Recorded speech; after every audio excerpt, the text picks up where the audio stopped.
Shalom, Shabbat Shalom. Welcome to this episode. This will be on the YouTube channel for the Elect Life.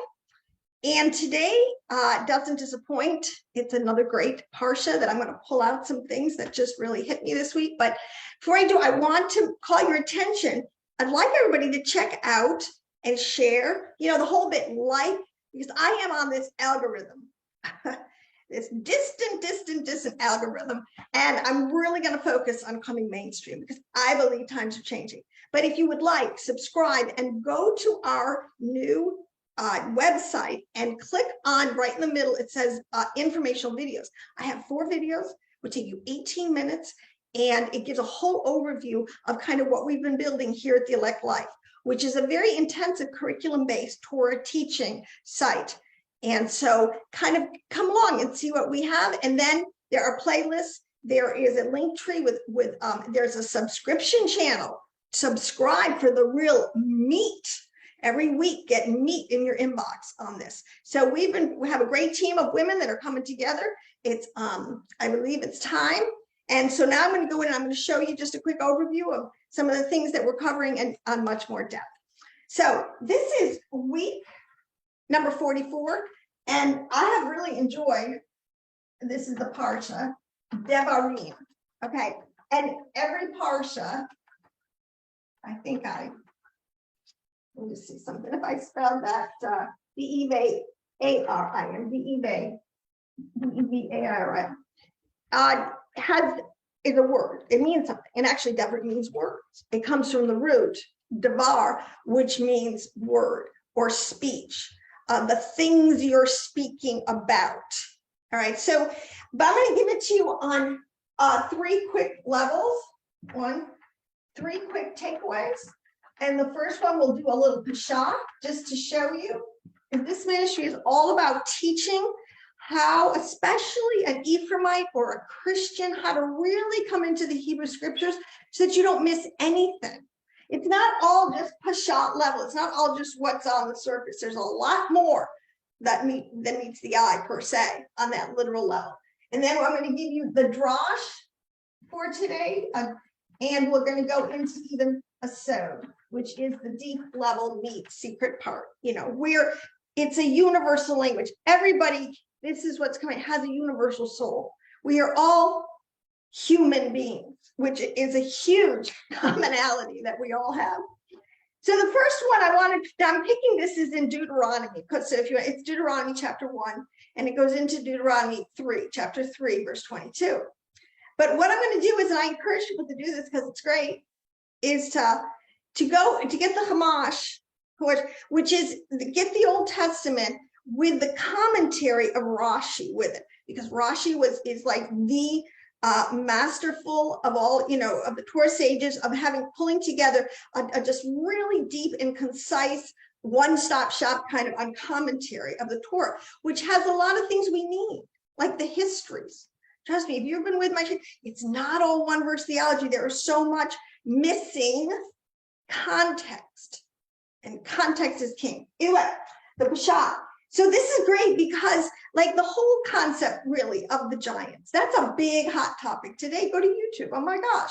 It's very salacious and it's very fantastical, but it's very true. So our Torah on a Parsha level, let's just say, I don't want to show you, it does know about this. It does confirm this. If Christianity would be more Berean and really go back to the root, to the tree that's been growing, the knowledge and wisdom and understanding that you've just been carrying along. So what I'm going to do is going to read like Deuteronomy 1:4, picking out a verse, and it says, and this is the children, it says, after he had smitten Sihon, king of the Amorites, can't go into, but ites are very important little tag letters on the end of words, who dwelt in Heshbon, and Og, king of the Bashan, who dwelt in Ashtaroth, in Edrei. Now, you have 2 characters here. You have Sihon and Og. These are totally giants. There is no getting around it. And if you've read the extra biblical texts, or let's just say the text for the wise that give all the histories and the chronologies and the deeper understandings that you don't want to teach your, I don't want my little grandkids to know all about giants for real right out of the box. Okay, it's a scary thing. All right, that's for men, strong men, women, strong people of God. So the point is, but let's just see what Rashi, now his commentary, what he says in there. All right, because again, you just read that, and what do you have to go on? Nothing.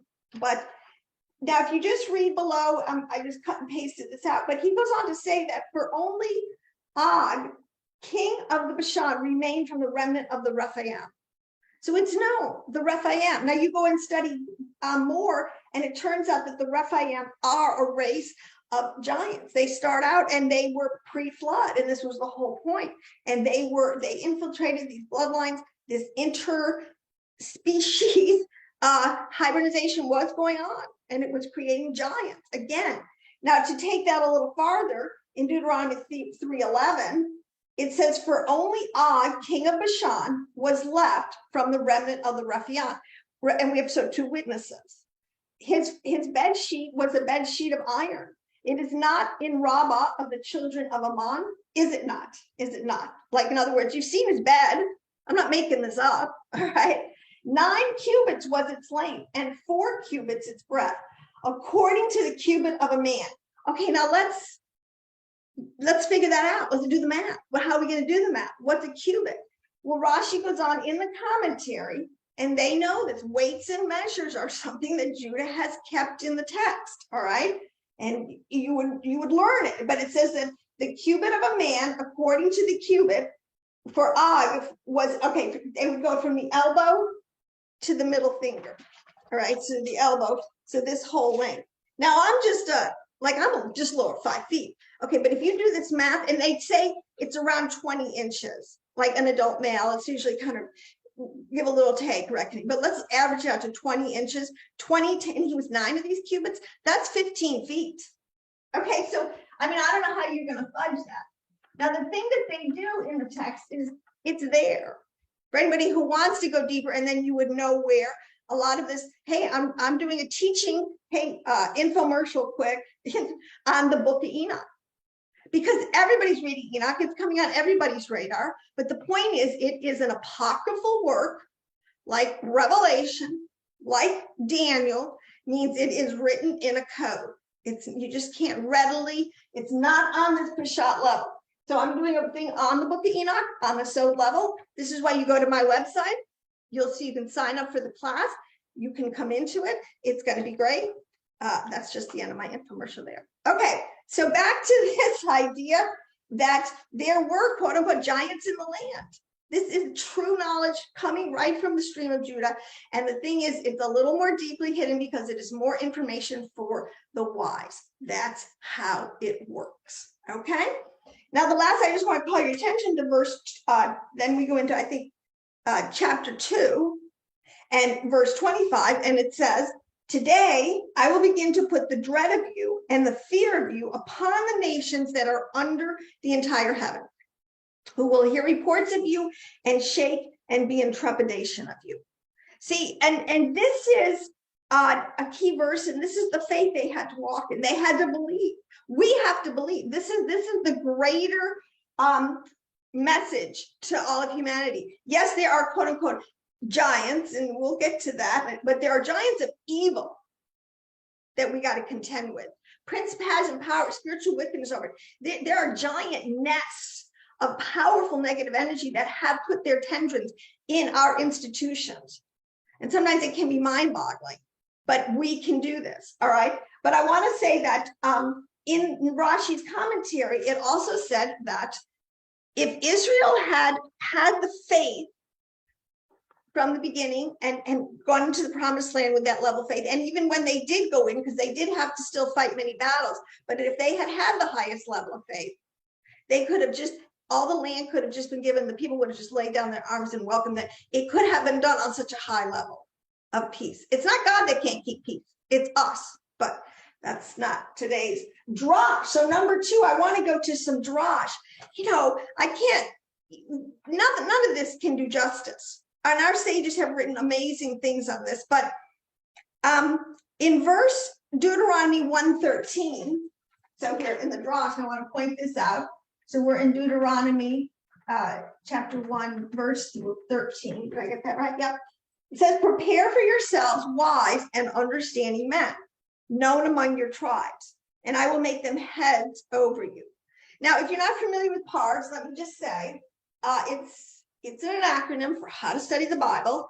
And usually it's pretty easy. You start at the Peshat level, the plain meaning, you know, and even there it can be pretty deep. Giants, okay? Who would have thought, but it's true, okay? But then we go to a draw. There's something called a remez, which is a hint. But I'm not doing one of those today per se. Then you go into this drash, which is the ethical. This is one of the hugest contributions of Judah, and is their understanding of the Torah that was given at Mount Sinai, which comprises this whole concept of the moral and ethical behavior of obligations of humankind before their creator, God the Father. Okay, but there is this concept that it was stated in Deuteronomy 1:13. Now, this is what Paul, who's a good rabbi, I mean, he knew the ways of his people. He studied under Gamaliel, who studied under Hillel, who was one of the greatest sages of all time, and also had God at the most compassionate level. But it says here, men of wisdom and understanding. And the thing is, Paul says, know them who labor among you.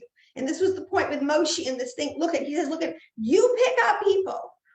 He said this to all the tribes, of absolute outstanding character and witness, self-control and ethical behavior and deep understanding, men who have been tested and tried, basically, and let's make them heads, over the tribes in thousands, 20. Let's organize it that way. But the point was very high standards. Let those who rule over you, you better find the most solid, integrity-filled people. Okay, because if the leaders go south, everybody goes south. That is an axiom that you can just look anywhere in history. When a leader gets corrupt, eventually the people have to pay for that. And but the way to avoid that is to put people in place who can withstand, so to speak, greater than those who came out of Sinai with the golden calf, were influenced by the Arab rod, just couldn't stand their ground. All right, that's one thing we have to do, is we got to stand our ground. Okay, but what this is and this is what New England was founded on, and it bothers me that everybody makes fun of it. Know them who labor among you. Pick people who are righteous in your community. Today, what they do, and I have seen it in my own cities and towns where I've lived throughout my lifetime, I have seen this now, looking back, and corrupt people just come in. They just come into the community. Nobody knows them. And they somehow, because they're sent, because there's some behind the scenes agenda going on, they get on the ballots, and then they get elected. I've seen 2 mayors come into cities out of nowhere and leave after 4 or 8 years, and they have totally changed the landscape and the fabric of that. And if people would be sure, who are these people? And they come in with these agendas that it's very, very clear that for a year or two, these are not people who the majority of the people really think. Okay, this is how a lot of this toxic cultural wickedness has come in my opinion. But some of this stuff, Rashi goes on in the commentary. He says, well known among your tribes. This is what he's saying. Men whom you recognize, for if one were to come before me wrapped in his tallit, he says, I would not know who he is and what tribe he is, whether he's suitable. People can come in an outward appearance and dress up in all the garb and everything, have the, wear the seats, have the beard, a whole bit. And I don't know them from Adam. He says, no, but you know him, for you have raised him. Therefore it says, have them be well-known people among your tribes. That's a biblical principle, and that's what we have to go back to, and especially in this coming election. And I think people are waking up to this. You cannot give your government over to a bunch of people that you don't know, whom you can't find out oversight on, okay? And have relationship with. And their kids are in the community, their wives, their husbands, the families in the community. People, all right, it's such an important principle. But to drive this point home even more, I want to give some more from Rashi in his commentary. He says, this is so important, where especially with judges, you have your legislators, you have your judges, and then you're going to have your heads of state, people you're going to elect into high office like a president. All right. You should not favor persons in judgment. This refers to the person who appoints judges, that he should not say, judging by appearances, oh, so-and-so is handsome and strong, or I'll appoint him as a judge, or so-and-so is my relative, a little nepotism. We see that in our country. Okay, I will appoint him as a judge in the city, even if he is not expert in the laws and has no credentials or no experience in this. I won't mention names, but we're dealing with this on a very high level today. And consequently, he condemns the innocent and acquits the guilty. I will hold it against the one who appointed him, this judge, as though he himself had shown partiality in judgment. We're going to be responsible, especially today, because we have a system. We can even vote in our judges. And half the time, do you know who these people are and what their record is? Okay. Now, one more thing is, this is another commentary I found on this. And it says that every judge was required to have the following 7 attributes. And this is really leader, any leader. And this goes for spiritual, in leadership over government, or even in the industry and everything. You want honest people full of integrity. People, we got to reclaim our virtue. That's what we've lost. Every judge was required to have wisdom, humility, fear or awe of heaven, believing in a supernatural God who judges and rewards.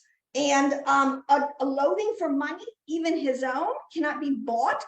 And a love for truth, a love for the people at large, and of good reputation. Now, where do you think Paul gets his, Titus, this whole concept of leaders in the church? This is well established. And when Israel adhered to this, always blessings. We see that today. So, okay, now my last point on this, I want to say, because these are more quotes. These are from some blogs that I had read that I thought were really good. But it says, a good society is a precondition of spirituality, of true godly spirituality. This requires first removing all violence from our midst. This is something the Torah has zero tolerance. People truly understood.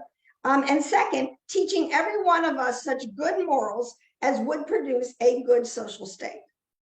That's Maimonides, and that's from Guide for the Perplexed, chapter 3, verse 27. The point is, this is a moral, just society. This is known. You must, and this is, we need to reclaim our virtue. We must demand good morals that produce a good social state. 10 Commandments got to come back, people. I'm sorry. Okay, the last one is at Deuteronomy, and especially this whole chapter, this Parsha, where Moshe is looking back. And he's telling children, look, sometimes you had victories, you did it right. Sometimes you really fell abysmally. But here we are, and this is our race. This is the collective soul now message to all of us in this generation, okay? We've made some mistakes, my generation, hey, your generation, everybody's generation, but we do some things good, and we are moving forward to a higher, collective consciousness, in the sense that we really do want to get rid of the violence in our midst. The good people, but the majority of the people would, if we could get rid of, when we do, quote unquote, lock them up, from fallen angel to corrupt leader. So but the last point, it says, Deuteronomy tells us that freedom requires engagement by each of us. It cannot be delegated away or outsourced to governments or bureaucrats alone. It tells us that we need to preserve our collective memories if we are to safeguard our identity and keep faith with the past for the sake of the future and for generations not born. People, that's our story in America. We have a story that is different from the nations. You just don't even understand what's going on here. And a lot of it is the fault because we have not correctly held on to what we knew to be true, and you lose it, if you don't use it, you lose it. So it says here that it is a brilliant, beautiful fusion of high religious sentiment and detailed social legislation that has never been surpassed. This is the government, the threefold government that we have, that is a biblical archetype. Israel had it in their heyday. We have it again. The question is, can we preserve it? So it was and remains a political classic, reminding us of the fundamental truth that we are in danger of forgetting, that a free society is a moral achievement. It doesn't just happen. liberty, you have to fight for it. Without active citizenship exercise for the common good, we will lose that freedom, which is God's greatest gift to us. We have life, liberty, and the pursuit of happiness. We are supposed to unfold like a flower before our Creator, every single person. And that's the drosh for today. I should stop and go home. But I have one last thing to say here, which is, again, this is, to me, is very interesting. When you get into the Sod, and in the Sod, you get into something called gematria. And it's just really a very high level math, because every letter is a number. And if God is number, this is the beauty of what is known as this, which is known as the tree of life. Parts, what I'm doing this way is the tree of life is climbing this ladder. You can start with some really common understanding, but go really deep. But the gematria is another confirming witness. All right, there is the written Torah, the oral Torah, and I have, very important things that need to be understood about that. But in the gematria, I want to show you something. So gematria, the word Sod, which means secret, that's what it means. All right. And there's a place in the Torah, I have many teachings on this. When you look on the website, new website, there's a button you can click right there on the front called Parts, and it drops down a huge playlist. All these that I have done on this level of understanding, explaining parts and a lot of different things. But in the gematria, so we have this word Sod. Now, here's a mystery kind of. So you know how there's that whole story in the Bible, actually in the New Testament, of Yeshua, miracle working Yeshua, who at a wedding, he turns water into wine. And it's a huge miracle. It's his first miracle. I mean, who can do that?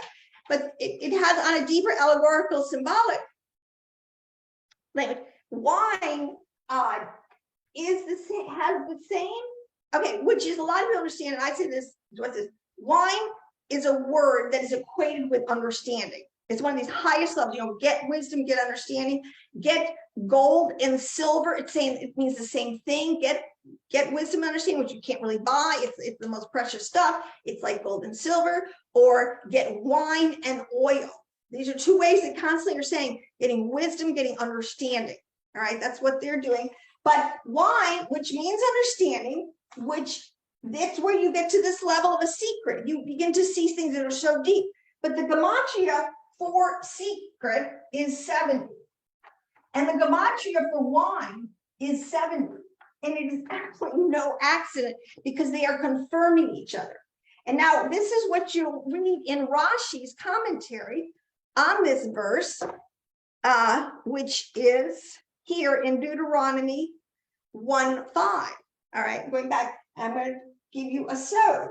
So this gematria, what is, and where else can we find more confirming witness of this in the understanding? So in Deuteronomy 1:5, it says, on that side of the Jordan, in the land of Moab, Moshe commenced and explained the law, saying, and then he gives this whole retelling.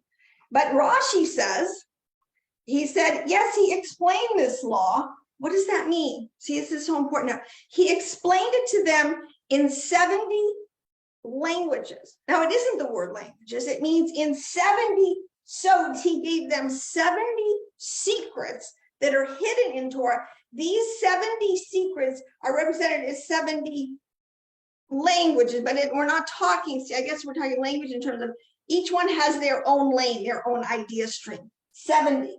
Okay, because they're, the 70 nations, the 70 languages, there's something very hidden and deep in the concept of 70.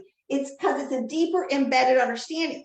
But what they will say, so Rashi explained the law, he explained it to them in 70 languages, and then it says from the Midrash, Tan Huchma, and from 3 witnesses, all right, explains this to mean that Moshe gave them 70 interpretations to every passage.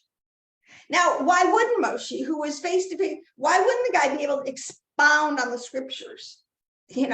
And 70 is just sort of a bucket number, almost like a bundle number. Yeah, 70. Okay. But the other thing that's important to understand is this is the level that we need to have, because see, what the enemy does and why we're losing the war. And this is why Israel, both houses are in exile and not in this promised land.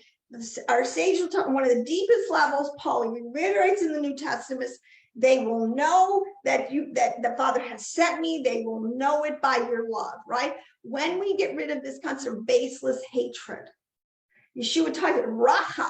Don't speak raka to your brother. There's over 70 different interpretations in every Bible verse. What are we arguing about with each other? Okay, I want to see your fruit. Are you a good, decent, God-fearing, God-loving human being? Contributing? Okay. All right. Then we can have a discussion. Then we can have a really good midrash. All right. Otherwise, it's going to be a sword. You want to have a sword battle. Well, I'm not interested in that. Okay. We have to understand there is a depth to Torah that if people would even accept it, we could kind of quote unquote lay down our arms per se. And there's so much more in this 70. All right. So the 70 angels, the 70 gods over the nations. So just wanted to bring you down, leave you in the so little wine, to drink today, and some good oil to marinate in. So on that note, Shabbat Shalom, and I will see you in the next video.